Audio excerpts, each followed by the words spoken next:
How drones stay in the sky. The science behind flying robots. Think about it this way.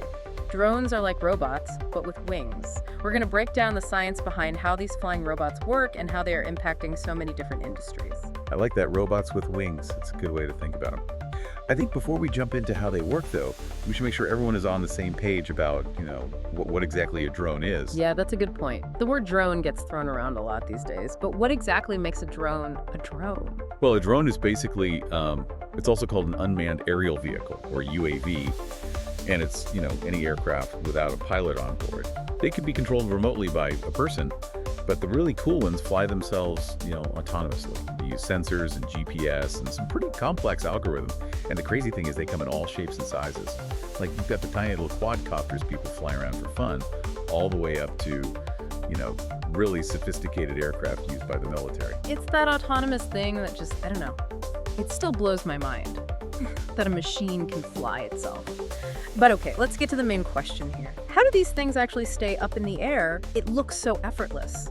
It's not magic, though it might seem like it. The key to it is a combination of aerodynamics and, propulsion and a whole bunch of different control systems. So you see those spinning blades on a drone. Yeah, the propellers? Yep, those are the propellers. They're basically the engines that provide the lift.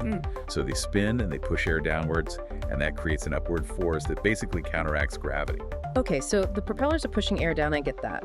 But how do they create enough force to actually lift the whole drone up? Well, that's where things get a little more interesting. It comes down to this principle called Bernoulli's principle. So as the propellers spin, they force the air downwards, and that creates an area of lower pressure above the propeller and higher pressure below it.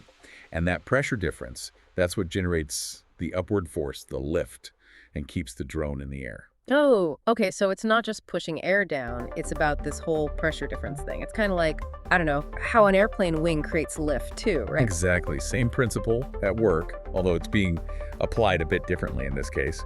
But just having propellers isn't enough, right? Drones need a way to manage their flight, and that's where the flight controller comes in. You can think of that as like the brain of the drone. So the flight controller is kind of like the pilot then, making decisions about how to fly and adjusting the propellers and all that. Exactly. It's constantly taking in information from all these different sensors, like gyroscopes and accelerometers, which measure how the drone is oriented and how it's moving.